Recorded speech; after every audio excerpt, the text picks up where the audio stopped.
There is a growing body of evidence that immune checkpoint inhibitors could be of benefit for patients with hepatocellular cancer, and there were trials with nivolumab and pembrolizumab as single agents.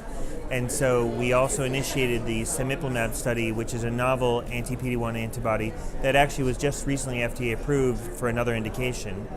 And so this was part of a larger multi-cohort study. We looked at the 26 patients with hepatocellular cancer that were treated with Cemiplimab. Can you tell us more about the patients? Yeah. So this was a patient population that were required to have first-line systemic therapy or be otherwise intolerant of first-line systemic therapy. So all patients were previously treated, and so it was for second line and beyond. There were 26 patients that were enrolled in the study, and of the patients, the safety profile was similar to what's been shown for other immune checkpoint inhibitors. So no real surprises there. And then as far as the activity, there did seem to be a response rate of about 19% for patients with cemiplimab, which again is really in line with what's seen with other single-agent immune checkpoint inhibitors. Okay. Were patients stratified by PD-1 expression at all? No, not for the enrollment for the study. It was not an enrollment criteria at all. And as we've covered the toxicity response rates, how are they being followed up for further endpoints? So the patients are being followed longitudinally for survival outcomes and other endpoints. Interestingly, just like we've seen with other immune checkpoint inhibitors, the patients who had a response tended to have a durable response. And this protocol was a little bit unique in that patients went off therapy per protocol after 48 weeks. And there are a handful of patients that were still on protocol but no longer on therapy. I know we have one of those patients at our institution who is just being followed longitudinally. And if his disease should ever start to regrow, he would be eligible to go back on this cemiplimab. And you say this is a novel anti-PD-1 antibody, which leads on to, I guess, the atezolizumab study. This is already in the space as different indications, different approvals. Can you tell us about that? So as I'd mentioned, across different immune checkpoint inhibitors, there's a clear signal of activity: nivolumab, pembrolizumab, cemiplimab now, even durvalumab. And what we're seeing is response rates that are usually around the teens to maybe low 20s. So the next step is to try and do better. And so different combinations of immunotherapies or other agents that are going to make the immune checkpoint inhibitors more effective. So along those lines, there was preclinical data that bevacizumab enhances the immune response to atezolizumab through complementary mechanisms. Specifically, bevacizumab has immune modulatory effects because it improves the neovasculature of the tumor, allows T cells to get to the tumor more effectively.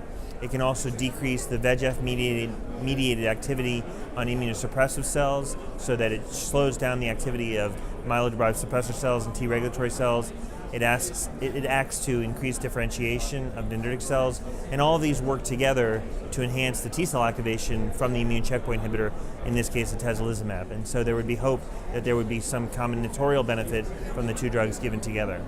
So we had a phase 1b study, a multi-armed study with different disease types, but the core of the study was Bev plus atezo with different other agents. And today we presented the Arm A cohort, which was the hepatocellular cancer cohort. And this was a typical HCC patient population, all first line, by the way, so these were not, the patients did not have prior systemic therapy. But it was a relatively advanced patient population, a lot of extrahepatic spread, a lot of macrovascular invasion, and the combination was given every 3 weeks. And what we saw by investigator-assessed response was a 32% response rate. And what was really interesting is that when we used modified HCC RECIST, there were actually 8 complete responses, and all 8 of those patients continue on as a complete response to this day.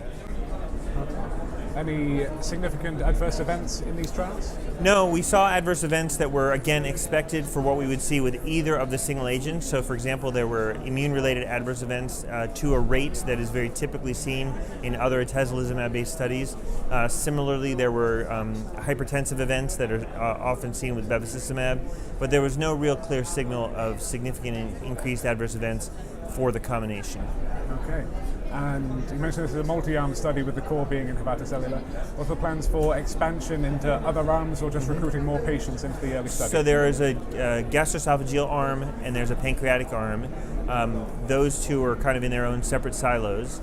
with regards to the HCC specifically, because of these very promising results, the FDA has granted breakthrough therapy designation for the combination, and actually is hoping the trial is hoping to be able to prove benefit of the combination. So along those lines, the current phase 1b study added an arm F, actually at the FDA's recommendation, which is just single agent atezolizumab, which will give us some sense of the activity of just the atezo by itself.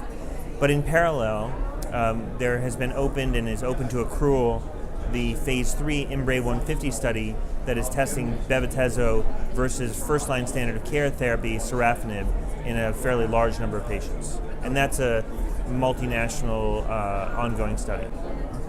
Any idea of the timeline for results and recruitment over there? I don't know off the top of my head, but I think that they are anticipating accrual to happen pretty quickly. So maybe 2019 late, maybe 2020. Okay, well, we look forward to that. Is there anything else to mention from either of these trials for the cemiplimab or atezolizumab? I think these trials are proving the idea that immunotherapy has really come to the fore for hepatocellular cancer. And while there are proven therapies in the multi-kinase inhibitors, sorafenib and lenvatinib, and in the second-line regorafenib, those agents do come with some toxicity that the immunotherapy drugs don't necessarily carry. The immunotherapy drugs have their own set of toxicity, but it's a little bit black and white. You either get bad autoimmune side effects or you don't. And for the majority of patients who don't, these drugs can provide some benefit that's actually often durable and can even lead to a complete response. So I think probably in the next, my guess is, I have no inside data, but my guess is in the next few years, we will see immunotherapy cocktails or combinations come to the forefront for treatment of HCC. Speaking of, any ideas for an investigation with cemiplimab and bevacizumab with then replacing atezolizumab out of the combination? That's a company decision. I did notice in the discussion talk today that, for example, nivolumab and bevacizumab, that's an ongoing study. So that's an interesting marriage of two different products. And I guess we can't talk about combination trials if we don't talk about toxicity with financial toxicity. Nivolumab and bevacizumab sounds like quite the pricey combination to administer. Well, in fairness, sorafenib is not the least expensive drug, and certainly lenvatinib, as a brand new drug, is going to have its own hefty price range as well.